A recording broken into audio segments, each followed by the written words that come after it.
ও যে এত কিছু মেকআপ টেকআপ করতেছে, কামাই ইনকাম করতেছে, কিন্তু ও বলতে পারবে না ও যে আমাকে দেয় নাই, দিয়েছে, কিন্তু ওর কাছ থেকে আমি আর চাইনি। যতদিন ধরে আমি কাজে যোগ দিয়েছি ব্যাংকে, 2 বছর কি 2 বছর হচ্ছে, যতটা পারছি ওকে দিয়েছি। আমার কথা হলো একটা সময় আমার ইনকাম ছিল না, 1-1.5 বছর, তখন কিন্তু আমাকে ও ছাড়েনি, ওর নাম করছি আমি। কিন্তু আমি যখন কাজে ঢুকলাম, 2টা টাকা যখন ইনকাম করতে শুরু করলাম, তখন ওকে দিতে পারতাম, কিন্তু ও যদি বলে আমাকে 6,000 টাকা 10,000 টাকা লাগবে, সেটারও ক্ষমতা হয়ে গেছে আমার, দিতে পারবো। তো এই দিনগুলো এখন কেন? আমার প্রশ্নটা এখানে। তোমার বাড়ির লোক চাইছিল তোমাকে অন্য জায়গায় বিয়ে দিতে, তুমি অন্য জায়গায় বিয়ে করো। আরেকটা তো শুনো, আরেকটা ভুল হচ্ছে কি, তোমাকে না জানা আমি কাপড়গুলো তোমার বিক্রি করছি, আমি কিন্তু আমার কাজের জন্যই বিক্রিটা করছি। বন্ধন রেখে আমার 20-25 টাকা লাগতো, তো যাই হোক আমি কামাই করে তোমাকেই তো দিব, আমি তো আর পেটের জন্য করছি না, সবার জন্য করছি। তো কোনো সময় কিছু কিছু জিনিস না বলেও করতে হয়, আমার এই দুটা ভুল। তাছাড়া ওকে ও বলতে পারবে না যে ওকে আমি মানে টর্চারিং করছি, মারপিট করছি, বাড়ি থেকে বেরিয়ে যাও, ড্রিঙ্কস করে আছি, উল্টাপাল্টা কিছু বলেছি, বা মেয়ের সাথে আমার কোনো চক্কর আছে, কোনো কিচ্ছু নাই। আমি আমার দিক থেকে 100%, ও সেটাও জানে।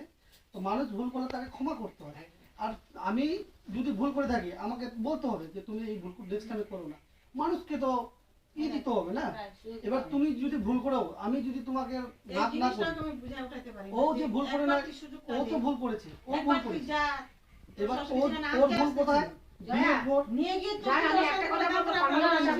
আমি একটা বলবো, শোন, ছেলের কোনো ব্যাকগ্রাউন্ড নেই, তোরও নেই, তুই এখন যেতে পারিস। ভগবান এসে বললো আমি যাবো না, আমি এখানে সংসার করবো না, তো করবোই না। বাবা করবে না তো, তাহলে ডিভোর্স দাও। হ্যাঁ আমি দিয়ে দিবো, দিয়ে দিবো, দিবে তো? অবশ্যই দিব, কেন দিব না? তুমি তো এই জন্যই আসছো। হ্যাঁ, আমরা তো আমরা সংসার করব, আমরা সংসারটাকে ভাঙি না। তুই তো চিন্তা কর, একদম পরিষ্কার করে জানিয়ে দিলাম যে আমি করব না। বউ আমরা দুইজনের সংসারটা অ্যাডজাস্ট করার জন্য আমরা করি, ঠিক আছে? এটা তো ঠিক, অবশ্যই। হ্যাঁ, তুমি নাবালিকা নেই, তুমি একটা সাবালিকা, এবার তুমি যে সংসার করবে না, ঠিক আছে? ও কেন ঝুলে থাকবে আর তুমিও কেন ঝুলে থাকবে, ঠিক আছে? তাহলে তোমরা জাস্ট দুইজন মিলে তোমরা ডিভোর্সটা দিয়ে দাও, ঠিক আছে? তাহলে ওকে না একটা দিন সময় দিয়ে আসি। আমাদের রেজিস্ট্রি হয় না। আমি একটা বলবো, শর্ট করে মাথা গরম করবি না। শোন, তোকে তো ছেলেটা একদম টর্চারিং করেনি, তুই ওটা সুযোগ দে, তুই একবার দেখ, আলাদা বাড়িতে দেখ, যদি আমি বলছি সংসার ভেঙে দিয়ে 4টি খানের কথা না বেটা। তুমি হয়তো ভাবছো যে কথা হয়তো মমতা, তুমি হয়তো করুন বিয়ে হয়ে আছো, ছেলেটা নেই, ছেলেটা বোঝা যাচ্ছে, তুই কোনো হয়তো মমতা কিছু বলতে যাচ্ছিস।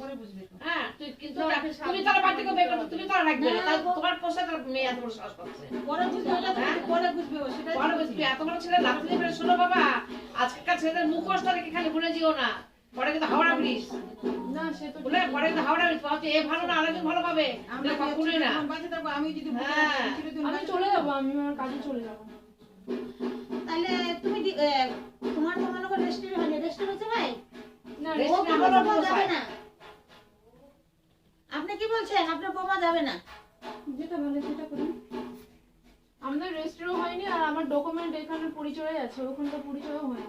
হয়নি? না। তাহলে লেখালেখি করে দিই আমরা, লেখালেখি হিসেবে হবে? না না, একটু পরে দাঁড়া দয়া। হ্যাঁ করে দাও, না, আমি না, করে দিব, কারণ না, তোমরা তুমি যদি করো সিদ্ধান্ত নিচ্ছিস কেন? এটা করিস না দয়া, শোন, আমি করবো না, না না, আমি কাকিমা সাথে এটা করবি না। শোন, তুই ভাবিস না কোথাও হীরার থাল পাইছিস, হীরার থালা খাবি, কিন্তু এই দিন না, ওই হীরার থালে কিন্তু পদে লাফ মারবে, আর তুই জেনুইন ছেলেকে কিন্তু লাফ মেরেছিস, পরে দেখা গেল তোকে, তুই তো এছাড়া তোর গতি দেয়। আমি বলে দিচ্ছি একটা কথা, তোকে সময় দিচ্ছি, চিন্তা ভাবনা কর। আমি কাকিমা, আমি আছি পাড়াতে, এরকম ছেলেকে লাফতে মারে ফেলিস না বাবু। আমি কিন্তু ফেলে দিচ্ছিলাম রাজনন্দীকে, ভাবছিলাম কি জানি রাজনন্দী বস্তান, এই আবার গাড়ির মধ্যে হুক্কা করে দিচ্ছে আমাকে, করবি না। এগুলো অভিশাপ করাবি না, ছেলে চোখে চোখে বিষয় ব্যাপার, কিন্তু এটা করিস না। শাশুড়ি শ্বশুর বাদ দে, এখনকার ছেলে মেয়েরা শাশুড়ি শ্বশুর করে থাকে না, তুই তো বর কেনে থাকবি, লবণ খাবি, শাক খাবে, কোন থাকবি? আমি তো ওটা বলছি, তখন তো তাহলে আচ্ছা, তো দাদা বিয়ে করছে, ভাই বিয়ে করছে, তোর মা পাড়ার লোকেরা কি বলবে? এই যে আমরা এখন বেরিয়ে যাবো, পাড়ার লোক শুনবে না, কে জয়া, কে জয়া? আমি এই জন্য আমি থাকবোই তো না এখানে, বেশি দিন থাকবো না, চলে যাবো। চলে যাবে, তাহলে নিশ্চয় তো কোনো ব্যাকগ্রাউন্ড করেছিস। একদম ডিসিশন ফাইনাল তো? আমি ব্যাকগ্রাউন্ড করে এখন পরে ভবিষ্যতে কি আমি বলতে পারবো না, বাট আমি চলে যাবো এখানে। আচ্ছা, ডিসিশন ফাইনাল তো? হ্যাঁ ফাইনাল, একদম ফাইনাল ডিসিশন। না না না যা তুই একটু চিন্তা করছিস 2টা দিন সময় দাও। তোমরা 1 মাস পরে আসো 1 বছর পরে আসো আমার ডিসিশন এটাই থাকবে, এটাই থাকবে। এটাই থাকবে, আর চেঞ্জ হবে না। কি করবি ভাই? এই কান্না থাম ছেড়বি কি করছিস ঠিক আছে বল কি সে করবো আর রাগে করছে, মনের রাগে।